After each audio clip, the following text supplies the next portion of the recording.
This episode is brought to you by Indie Film Hustle TV, the world's first streaming service dedicated to filmmakers, screenwriters, and content creators. Learn more at indiefilmhustle.tv. You know, I think we talked a little bit about it, but are there any other misconceptions about working on such large projects? Is it just a loss of control? Because as that budget goes up, and there's very few directors, even some of the biggest directors in Hollywood, have had issues, from Spielberg to Fincher. I mean, they all have. Of course, yeah. They all have. Well, they don't like. I mean, part of the biggest problem right now is they don't want to work with guys like us, right? Because I'm talking about most of the movies that get done. I'm not talking about Chris Nolan and people like that who they've sanctioned and can spend big budgets on original ideas. They're such rarities now, really.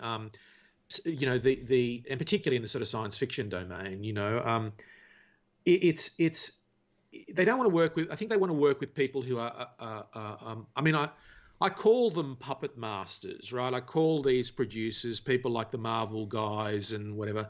I call them puppet masters, and there's a lot of sort of media coverage of the fact that, you know, they'll bring in a director, but they won't let the director do shoot the action scenes, for example. And I'm like, what the fuck's that all about? I mean, it's like, because they've worked out their formula. When you do a Marvel movie, it's like you're a TV director doing an episode of a series, right? They've worked it all out. And it's one of the reasons I haven't done, you know, episodic TV, because you walk onto the set, the actors know what they're doing, they know the characters, they got the costumes worked out, they got everything worked out. Oh, and someone's going to shoot the action sequences for you, and we've already pre-visited them and worked out all the shots. So you go, well, what is it that a director is actually doing? You know, the script's written, you can't change a word. So it's like, why are you there? What is it that you're actually providing in that situation as a director? So I kind of go, well, you know, they're right to work. The producers are right to work with people that they can plug into that machine, who have who have some kind of progress they want to make in their careers, to allow them to do such big, you know, ego gratifying projects, to make $150 zillion, so that then they can maybe go and do something that they really want to do, that they really love, you know.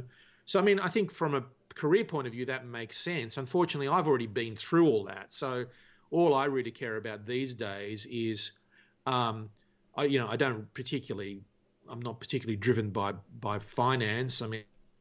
There's really no amount of money they could offer me to do something like that, really. And as I say, I'm just not the right person to do that sort of stuff, you know.